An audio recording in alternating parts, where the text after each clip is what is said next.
ये थैंक खबर you. Last नवंबर में शाया हुई थी और आज इसराइली मीडिया ने कहा है कि जो नवंबर में हमने खबर शाया की थी, उसकी आज तस्दीक हो गई और उस तस्दीक में उन्होंने दोबारा आपका नाम छापा और उन्होंने कहा कि प्राइम मिनिस्टर की मंजूरी से जुल्फ़ी बुखारी ने विज़िट किया और पाकिस्तान के आर्मी चीफ का एक पैगाम लेकर आए जिस वक्त नेवल एक्सरसाइजेज होने वाली थी, उससे कुछ ही दिन पहले। ये क्या पेशरफ है, कुछ आप ही बताइए, खबर आज दोबारा क्यों शाया हुई?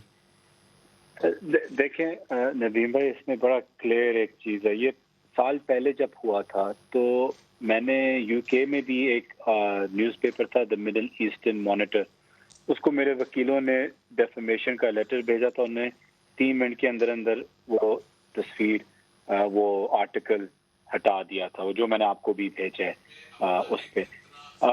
तो एक तो वो भी हटा गया, तो ये बिल्कुल फेक न्यूज़ थी। और आज जो ये वापस फिर से हुआ है, ये इसलिए नहीं हुआ कि इजरायली न्यूज़पेपर ने अपने सोर्सेज की तरफ से कहा है।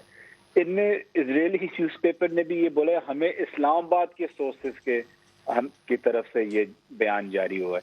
तो मतलब है कि ये कोई मतलब अनऑथेंटिटी और फेक न्यूज़ की इंतहा होती है कि उनके सोर्सेज इस्लामाबाद में बैठे हुए हैं। तो मतलब है कि इस्लामाबाद में ही किसी बंदे ने ये फेक न्यूज़ और कंस्पिरेसी बना के वो कौन इजरायली हो सकता है न्यूज़पेपर्स जिससे को आपकी फीड किए। दुश्मनी हो कि वो इतनी बड़ी खबर आपके ऊपर जारी कर देगा? और वो इसराइल का मीडिया काफ़ी ऑर्गेनाइजेशन है, उनकी वेरीफाइड अकाउंट वाली ऑर्गेनाइजेशन है जहाँ से ये खबर आज छाई हुई है।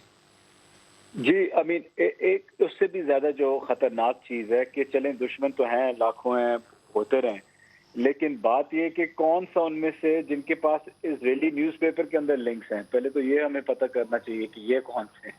तो मैं भी हैरान हूँ जी, लेकिन आपने एक मौका दिया, थैंक यू नदीम भाई। आई मीन मैं अपनी ज़िंदगी में कभी इज़राइल नहीं गया, और अगर कोई मेरे बारे में जानना भी चाहता है, वो मुझे गूगल करके देख सकता है। मेरे पास सोशल मीडिया और मेरे जो छपे हुए आर्टिकल्स है टॉप यूके पेपर्स के ऊपर, जितना मैं इज़राइल और के खिलाफ और फ़लस्तीन की के हक की बात करता हूँ। तो उनने गलत ही बंदा चुना था, क्योंकि मेरे तो दोनों पासपोर्ट्स में कोई ऐसी कोई चीज़ नहीं है।